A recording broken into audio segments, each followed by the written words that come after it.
Hello and welcome to the Tech in the Hood podcast. I'm your host, Ahmed Flex Omar. Tech in the Hood is a storytelling podcast that explores the past, present, and future of Chicago's cultural identity through conversations about community and technology. Each week, I reconnect with the friends and mentors who have shared this journey and spotlight new voices and innovators building the future of the Tech in the Hood.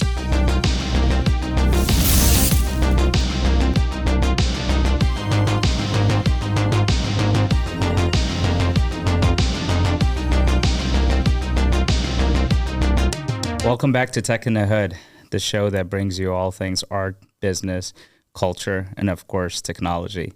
Today with me in the studio is my dear friend, Genesis Emery. Genesis, welcome to the studio. Hey, Flex, how are you? I'm doing great. So fellow Rambler. Yep, and fellow board member. Black Alumni Board at Loyola, yeah. Definitely got to, start with that. I've had few Loyola folks on the podcast, but not one in marketing. So you're going to be our marketing guru. No pressure. I'm nervous now. No, I mean, you've not too long ago done plenty of lectures and presentations at university, but give the audience an opportunity to kind of know a little bit about your journey and and your full name and what you do and so on. Absolutely. So in regards to my full name, I actually recently got married last year. Congratulations. So thank you. So it's now Genesis Emery-Foley. So I'm Mrs. Foley now, not Miss Emery. I love it. I'm the founder and chief marketing officer of the Blueprint House Agency. So we are an integrated digital marketing and startup development agency based in San Francisco. So I am a born and raised Chicago native. I love all my Chicago culture, my Chicago food. Shout out to Harold's. Yes. And just all of the things I've done here. But I had recently moved after I got engaged to relocate to the Bay Area for new career opportunities and to give my son different experiences. And also just to start a new life there. And it's been a very growing experience. I've accomplished a lot of great things in the Bay, and I'm happy because I get to come back and bring those skill sets and those pieces of insight back to my hometown, Chicago. That's incredible. So being a Chicagoan, are you a baseball fan? Not really. I'm a basketball girl. Basketball girl. Okay, so we're not going to go into Cubs versus Sox. They're both Chicago teams. I think they're both phenomenal. I did go to the Cubs World Series. I think that was years ago. Did you? I did. I became a baseball fan overnight. All right. I'm a Cubs fan, so we'll just adopt you. Okay. Yeah. I'll be a part of the league. And you were in a World Series game, so that's huge. Yeah, that was a big deal. That was fun. Yeah, I'll tell you a funny story. I have a signed Dexter Fowler World Series baseball. My collection, yeah. So his sister-in-law actually brought it for me when we were hosting our first gala for our not-for-profit. Oh, wow. At the time, and just so happened that it was in Game 7, Cubs World Series. I mean, after not winning for 108 years, all of a sudden, who knew they're going to be the same time Game 7 in the gala. So it was fun celebrating both the gala and also celebrating Cubs World Series win. So really exciting. But so Chicago, and did you grow up in the South or north of Chicago? So both. So originally I was raised on 79th and Honorary. Mm-hmm. And then when I was 7, my family and I moved to Flossmoor. Got it. So I went to all the Flossmoor schools. I went to Heather Hill for elementary school, Parker Junior High for junior high, and then Homewood Flossmoor for high school. Very cool. Very cool. And then did you go to Loyola all 4 years for your bachelor's? Nope. So I actually started off at Loyola's Jesuit sister school called St. Louis University. Sure. So I have some really great friends and connections there. And then I decided to transfer the last 2 years of college to Loyola. So I spent my junior and senior year there and graduated from Loyola. Very cool. Yeah, I'm similar in that regards. I was at Harold Washington for 2 years, and then I transferred to Loyola. But Awesome. Another funny story, I was living on Pratt and Sheridan next to Loyola my freshman year for Harold Washington. Okay. So I got to network and meet a lot of Loyola students at the time. So they always thought that I went to Loyola the entire time. They just didn't see me in class. Yeah. You and me basically did. You live right down the street. Right down the street. Exactly. Wow. So it was super convenient. And Rogers Park, where Loyola's campus is probably one of the most diverse, places in America. Yes. Sometimes I miss my old life when I lived right down the street. I used to live on Bryn Mawr and Sheridan. Oh, wow. Yeah. And I would just love just getting on the CTA bus. This is going to sound crazy, but I actually am a bus person. Oh, there you Even go. though I don't take the bus anymore. But I used to love just getting on the 147 and the 151 down Sheridan, just watching the lake and the different condos and brownstones. It was kind of therapeutic to me.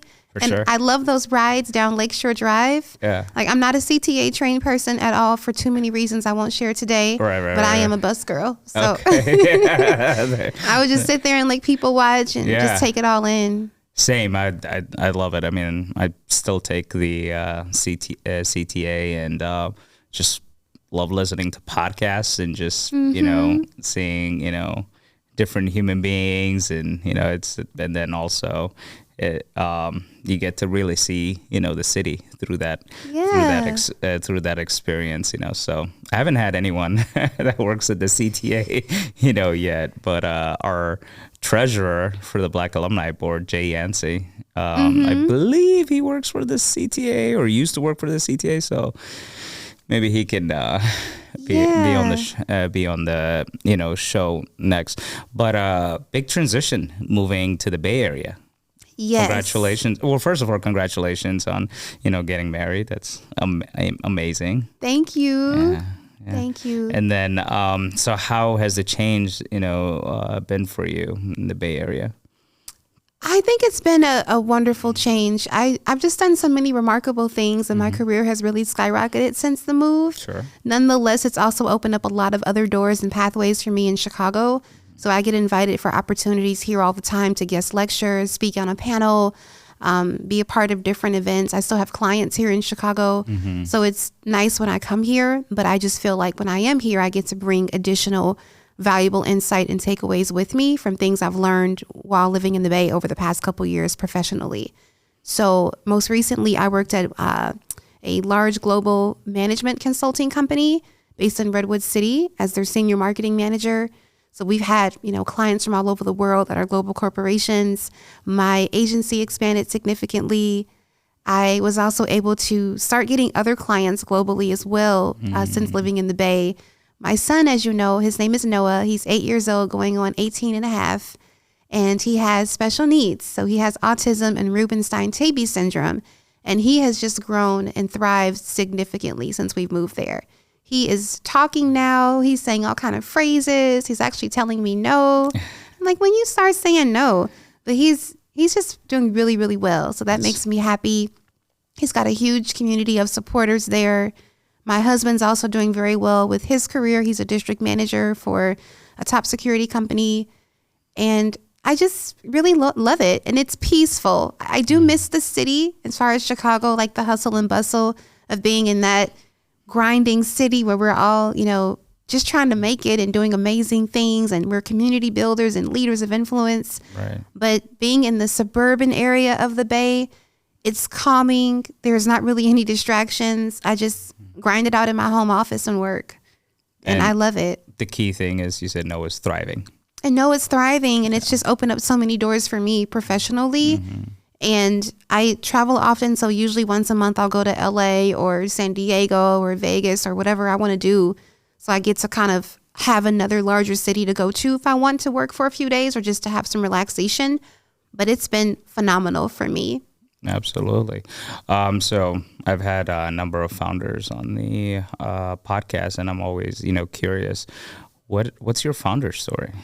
My founder story, I would say, believe it or not, I first started my business during my capstone course at Loyola. So that capstone course took place the last semester of senior year. And it was led by Dr. Patricia Falcons.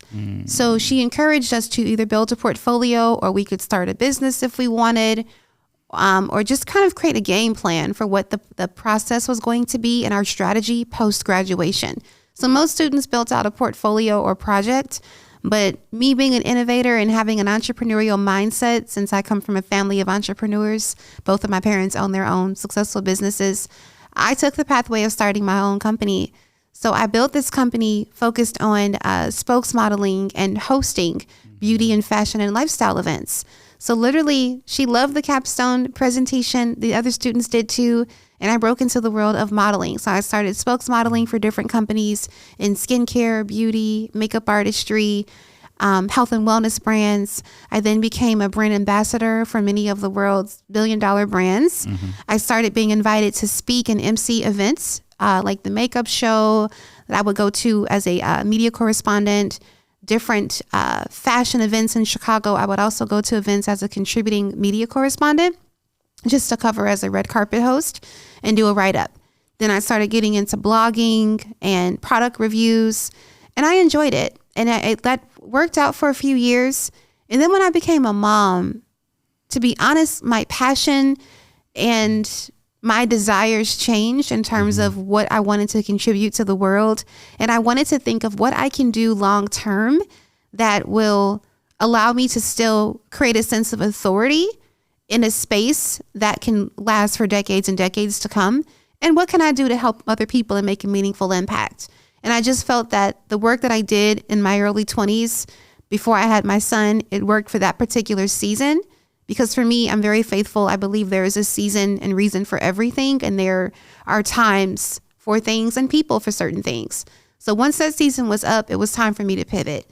So I really focused a lot on business, marketing, entrepreneurship, startup innovation. And so I started building other companies and not-for-profit organizations, and then teaching people like entrepreneurs and early founders how to build their own startups. And then from there, I obtained a certification from Berkeley.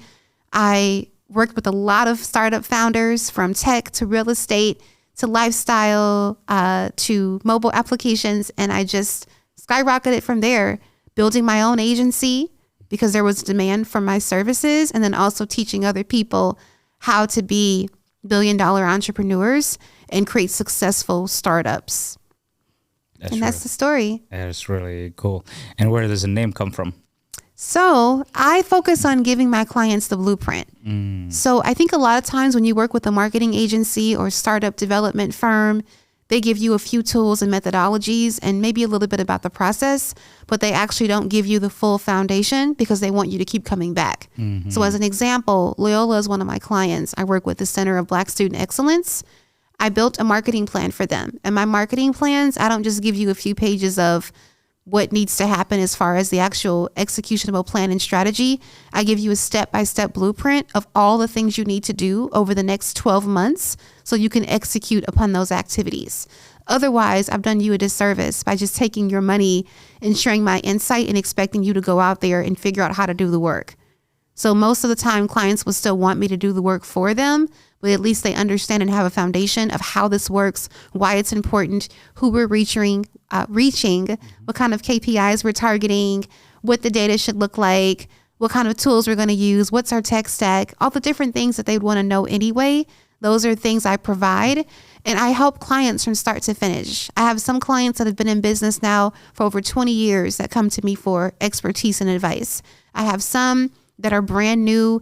They're thinking about starting a business and they're in ideation stage. They haven't conducted any customer research yet. They haven't done any kind of competitive analysis or market research. There's no insights. They have an idea and they're looking to me for guidance of how to execute that idea so they can inspire and make money. So my clients come from different walks of life as far as different stages of where they are in the business and startup process, but they trust me to give them the blueprint and methodology and professional insight for things that have been time tested and proven to work, which is why it's called the Blueprint House Agency. Oh, that's brilliant. And I've had personal experience with other organizations or businesses that just give you enough, like just call them consulting, firms, but the ones that, give you, the blueprint and let's just call it, over deliver on the value proposition, really just helps you, and it almost gives you jet fuel, for your business to Absolutely. thrive. Yeah. And my clients have become like family to me. I have they're all my favorite clients, but one of my favorite clients is attorney Keith B. Johnson. He's based in Augusta, Georgia. Augusta, Georgia. I have not had my coffee yet, so my words are like slipping. But right. Anyway, he's based in Augusta, Georgia, and he's one of the top criminal defense and personal injury attorneys. Okay. He's also a man of color. He's a father. And, I talk to him all the time and share advice on different things, and he trusts me and my perspective. So even if it's something that's not in our actual proposal or in our client contract, if he asks me, how do I build a non-for-profit, or how do I do this, or how do I do, I'm there. Whatever you need, I'm here to help you become even more successful than what you are. And if I can utilize my strengths and talents to help you get there, let's do it. Because your success is also ultimately my success as well.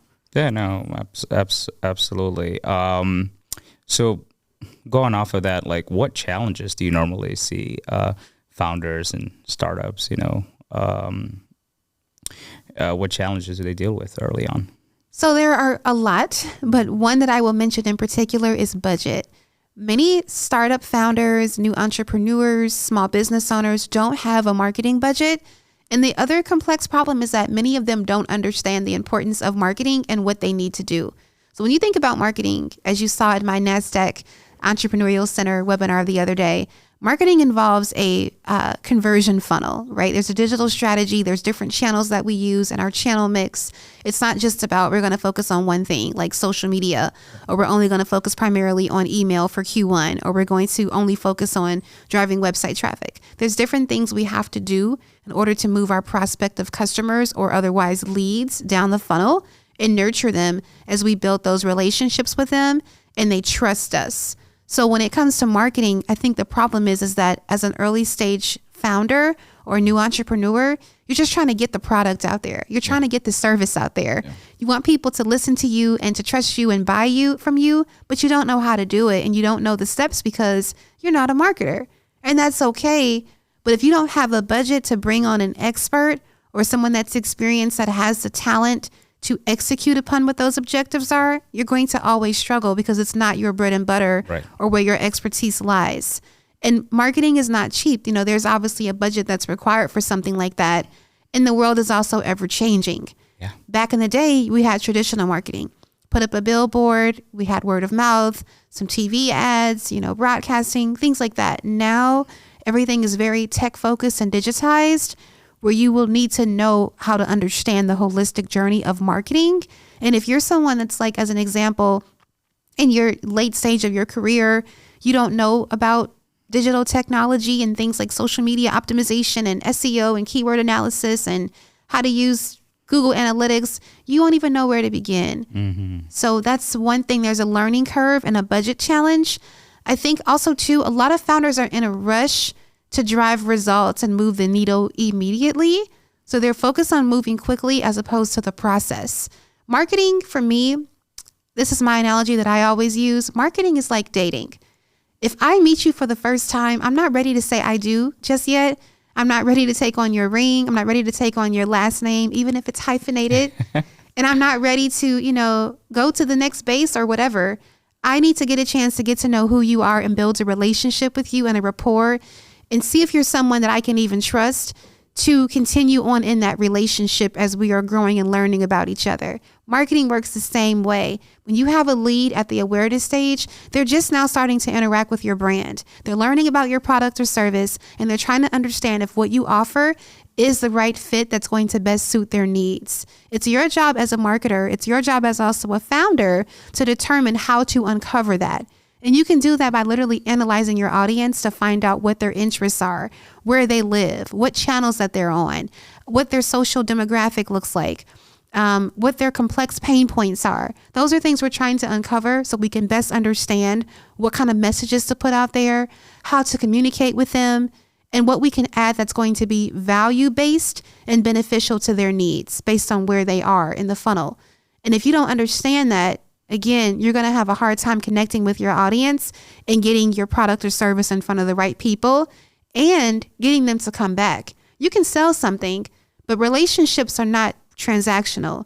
they should continue to be ongoing, and you should be able to have your customers become brand evangelists and loyalists around your brand.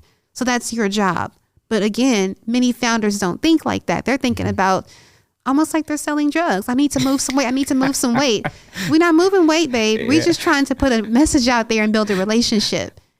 I mean, it's true. They just want to get their software out or whatever, because a lot of founders are technical, people, right? Yeah. And so like, how do you educate them on like, even like personal branding, right? Because your personal brand is attached to, your corporate brand that you created, right? So how do you navigate that?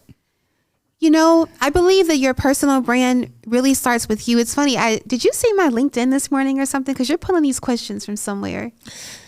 No, just inspiration. Okay. I taught a course 2 days ago at Loyola's Quinlan School of Business about the importance of personal branding and how it impacts your leadership ability. So it was for Professor Sean Lehigh's course, which we'll talk about later because I recommended you as well to lecture. Oh, thank you. Yeah, you'd be great for their class. Yeah. But anyway, with personal branding, that's really about your brand reputation, your image, your characteristics that you embody, your personal values, and essentially what you can offer to the rest of the world. As a founder, people want to get to know the person behind the brand, right? There's so many tech companies out here. Every day there's a new tech company on the rise. Yeah. Especially where I live, that Silicon Valley ecosystem, that whole Bay Area community of startups. We're overwhelmed. There's always a new solution that's better than the next. But what makes you different and who's the person behind this? For me, I'm always looking to interact with the founder, and I want to know if you're someone I can relate to and if you can help me, not just with your product or service, but as an individual. What are your leadership skills like? What kind of world challenges are you trying to combat? How are you helping to drive meaningful change and help inspire the rest of the world? If I don't get that from you, I don't think I want to buy your product or service. So personal branding is key, and how you represent yourself publicly and I guess create a sense of trust that you established really goes a long way to get people to buy into you and build a community around you. So with being a leader, it's not just about authority or title or your salary. I don't care if you make billions of dollars a year. If no one trusts you and they don't want to be surrounded in your network and they just don't vibe it out with you because your values don't quite align with theirs, it's just not going to work. And you can easily build up a wall that can come crumbling down fast. No, absolutely. So during the pandemic, when I was still running my non-for-profit, I had to get creative on ways where I could raise money. And we started as a storytelling organization. And what we did was we partnered with a friend of ours that was working at a fintech company at the time, and we created a sort of like a Zoom, podcast, and it was called C Series Real Talk.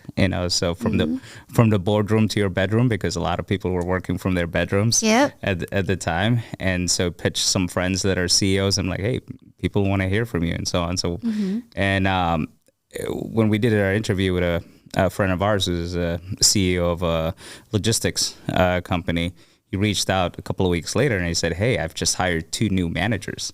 So they reached out to me and they said, hey, we heard the podcast. We love your vision, and that's what, sold us. And then he said, where can I write you?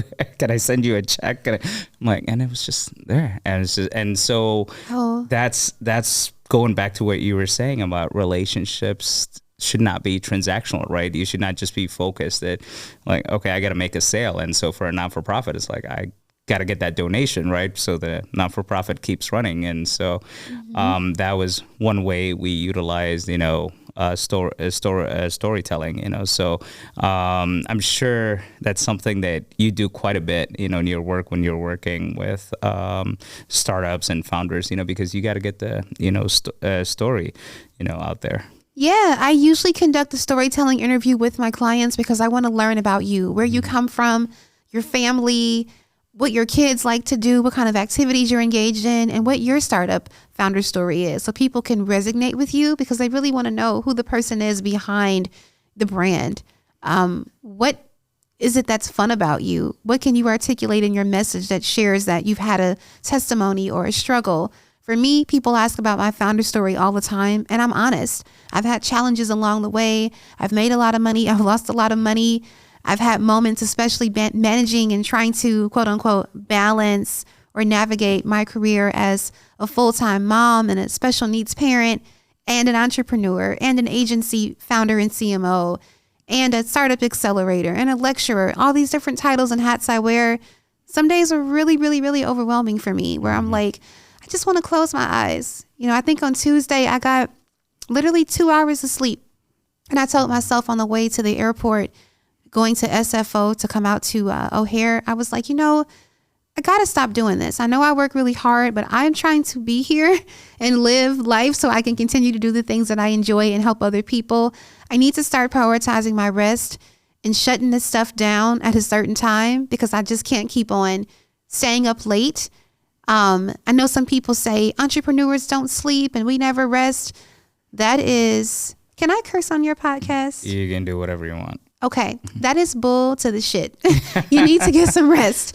If you're not at your best and you're not healthy, you can't impact anybody, because you're not in a space where you can deliver your best. So getting rest is vital. Prioritizing self-care, fitness, whatever you need to do is your outlet. Let it happen. Even if it's just listening to a podcast or reading a book for an hour, do something that is going to allow you to deliver the best version of yourself and develop you.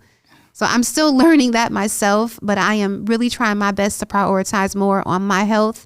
I'm getting older, and I just want to make sure, number one, I'm healthy for my son. Sure. So I can be the best mom to him that I can be. And number two, I want to be valuable to all you all, and I can't do it from a hospital bed. That's for sure. That's for sure. So health is key.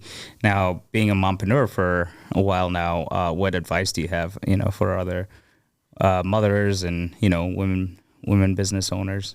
I've got a lot of advice. Number one thing I would say is give yourself some grace. It's so funny, when I became a mom and I was pregnant, I had all these ideas of all the things I was going to do and all the things I wasn't going to do. And I just wanted to be like this perfect mom, because I never had a baby before. And, you have a whole human that you're carrying inside of you and that one day you're going to deliver. And that's like your little, gift basket almost. And I realized, especially with my son having special needs and all the challenges that he experienced, you don't know what's going to happen. You just have to navigate through it to the best of your ability and give yourself grace. There's no such thing as being a perfect parent. There's no perfect husband or wife. Everybody is human. We all have a certain error in our ways to an extent, and just do your best. My son loves me no matter how many mistakes I make or how much good I do. He still looks at me the same every day. The attitude doesn't change. His emotions toward me doesn't change. I feel like I'm his favorite person. He always gives me hugs and kisses on his own. He'll just walk up to me and give me a hug and a kiss. And he'll be like, hi. Or when I leave, he's like, bye. Or he'll just go grab his shoes because he thinks he's going to. So it's like he doesn't care if I forgot to do something, or I made a small mistake, or I was a little short this morning because I was overwhelmed. Like, the love doesn't change. So give yourself grace and don't beat yourself down if everything you do is not exactly how you thought it was going to be. Just focus on the good. And if you can make improvements in certain things, then try to do that. But give yourself grace. We're all struggling trying to manage things. And for me, again, I'm involved in so many things. I now sit on 2 boards. So I have the Black Alumni Board through Loyola University, Chicago. I also recently joined a board in Nigeria. It's a orphanage for children that don't have parents. And so children are near and dear to my heart. And I love giving back to kids that are in need, especially those that are battling a medical condition, or they're in poverty, or they don't have a home. And the children there really are going through a lot of things. So I'm planning on taking hopefully a mission trip sometime next year.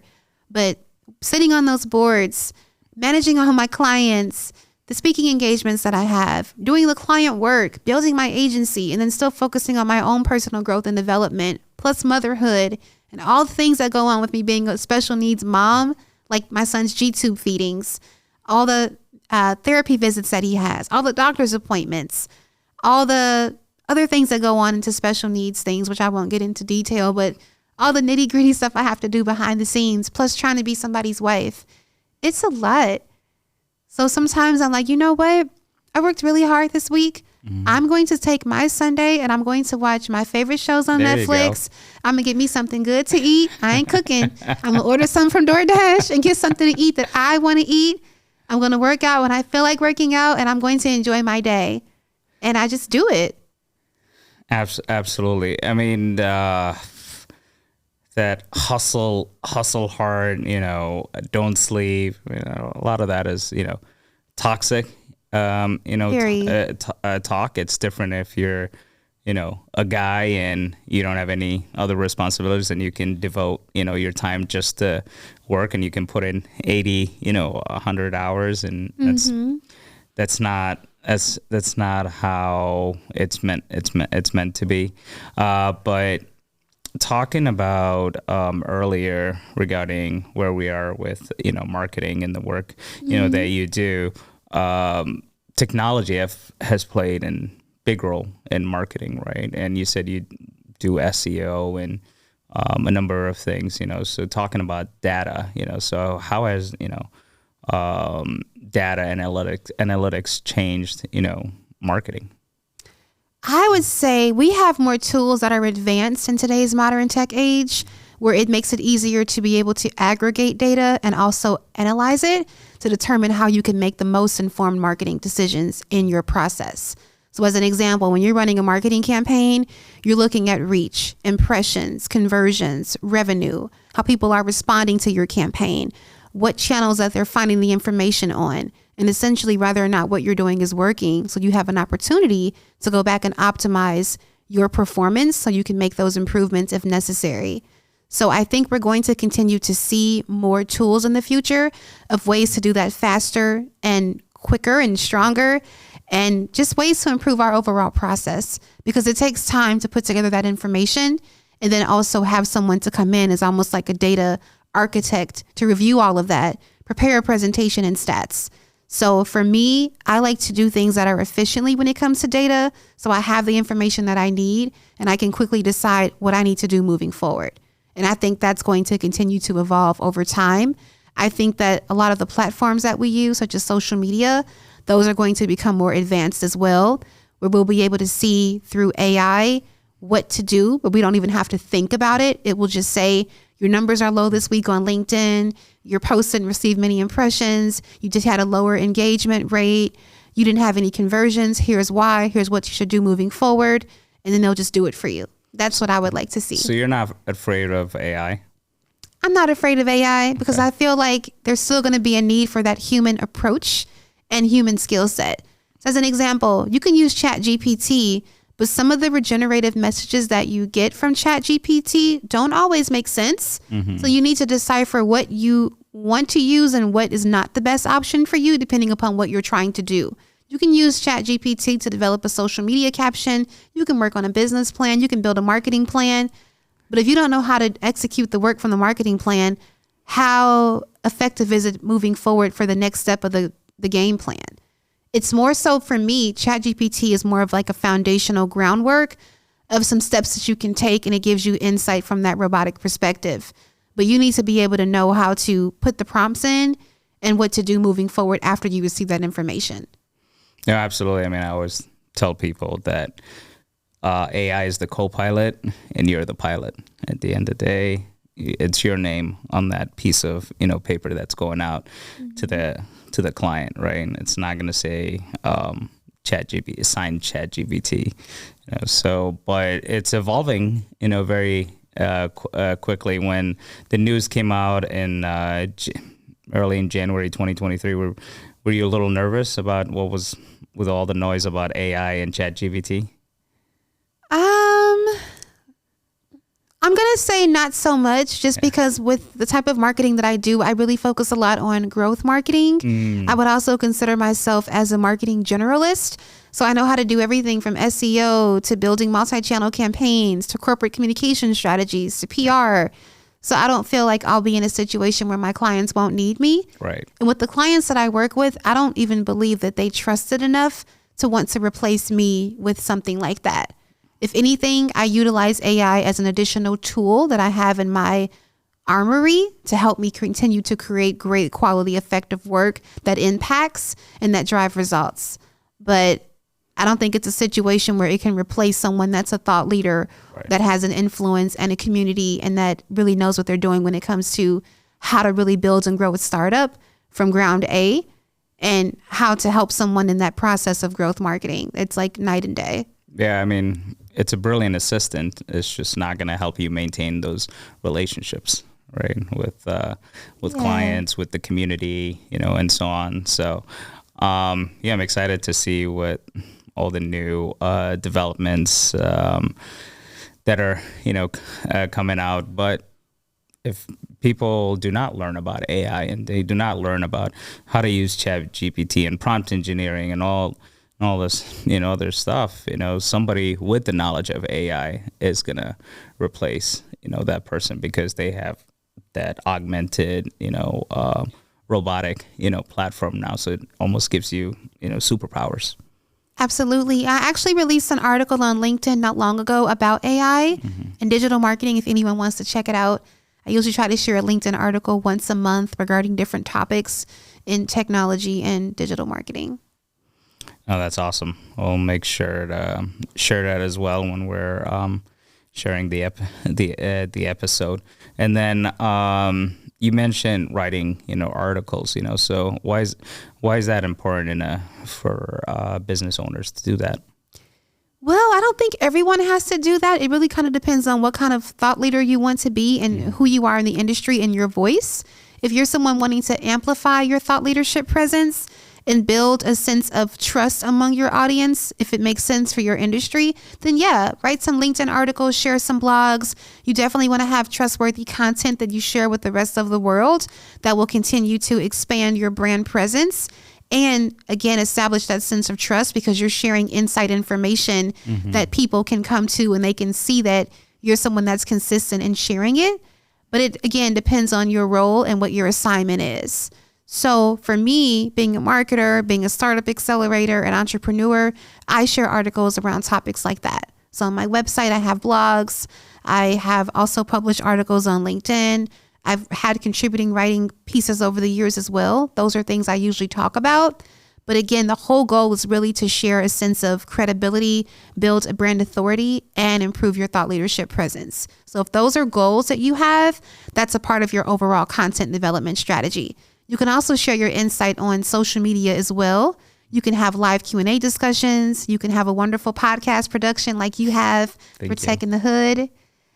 There's different things you can do. You can have a TV segment. I mean, options are limitless when it comes to content, but it's really, again, about putting the right message out there in front of the right people at the right time and putting information out that's going to best identify and correspond with their needs and solve their pain points. So if you can do that in your content, then you're doing something right. That is incredible. I do want to pivot to the volunteer work that we both do with the Black Alumni, board, but then also you lecture, at Loyola as well. Students obviously are, I remember when I was in college, I've had anxiety about, what should I major in and what should I do after college, So now looking at young people with all the talk about, AI, does that come, in the discussions in classes?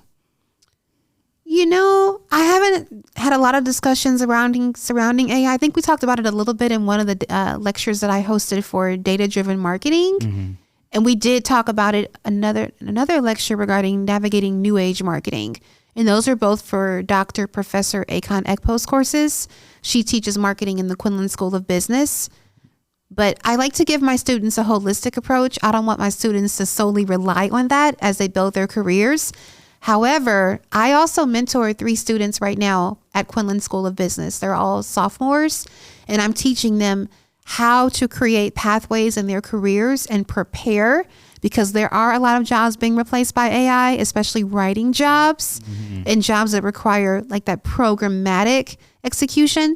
So figure out what you can do to make yourself valuable so that that doesn't happen to you, where a company doesn't find you valuable or doesn't want to hire you or doesn't want to keep you on because your role has been replaced by technology. So I've been telling my students that I consult and mentor to, don't get hung up on just only knowing how to do one thing. And they don't know any better because they obviously are still in college. They haven't had to hit that arena. But I share with them, even if your focus is social media marketing, learn how to do other things, because your job that you first land may not be in social media marketing. It may end up being in data optimization, or it may end up being in building out PR campaigns. You don't know what it's going to lead to. You may be the person that's focused more so on growth marketing and email building. So focus on learning how to prepare and understand other forms of marketing so you can utilize your expertise for other types of marketing and not just what you find fun or what you have a passion for. Explore that, but understand the other pieces as well. And look at marketing as a holistic, integrated approach. So I always tell my students, if you understand marketing, you should also understand PR, communications, sales, business development, partnership outreach. Those are all things that go hand in hand. That is brilliant, and I give a similar advice to students that I mentor in IT. Mm-hmm. And, I tell them to, learn about programming, learn about, cybersecurity. And even if it's not, taught at the university, just go on a website like Coursera and just take foundational, classes. So as long as you got, multiple skills, you're going to add value in so many, different areas, because you never know where you're going to end up, but you just want to be someone that adds value. And that's key. Absolutely. It's really what it's all about. Mm-hmm. So what's next for your company? So my company, the Blueprint House Agency, we are having a webinar on Saturday. Shoot. It's all right. It's all right. You got a webinar coming up, and what is it about? Can we cut that part out? Because I forgot it's in November. This won't launch until January. It's all right. It's okay. We can keep rolling. So I'll just say, okay. So we have some webinars coming up. So check out our website at blueprinthouseagency.com, and you'll be able to see the dates for upcoming events. We'll also be starting a cohort soon if you want to be a part of our cohort academy. And that's really geared towards startup founders and entrepreneurs wanting to learn how to drive growth and maximize profitability. We have more speaking engagements. You can also subscribe to our email newsletter list. And then other than that, reach out to me for a consultation. I do offer complimentary 20-minute consultations where you can pick my brain on any topic that you want to regarding startup innovation, marketing, entrepreneurship, business planning, and the list goes on. Last but not least, if you're interested, you can also reach out to me for a 60 or 90-minute consultation where we'll go through a blueprint strategy session. So anything you want to know, what you should include in your business plan, how to grow your brand, how to essentially find your target audience, what tools you can use, whatever you want to know, and I can help you with that process. That's excellent. And where do people find you? They can find me on my website, blueprinthouse.com. You can also go to my LinkedIn page, which is at Blueprint House, or you can go to my personal LinkedIn for my thought leadership page, which is Genesis A. Emery-Foley. I'm also on Instagram under Genesis A. Emery or Blueprint House. And other than that, drop me an email, genesis@blueprinthouse.com. And house is H-A-U-S.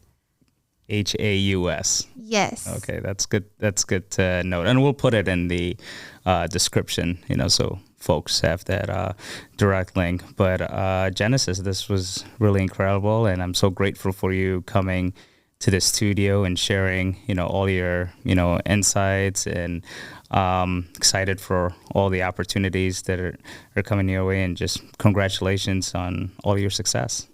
Thank you. Thank you for having me. It's been great speaking to you and also hearing your insight as well. And I just really appreciate the opportunity to be on your podcast. Absolutely. And we're looking to have you on the podcast again as well.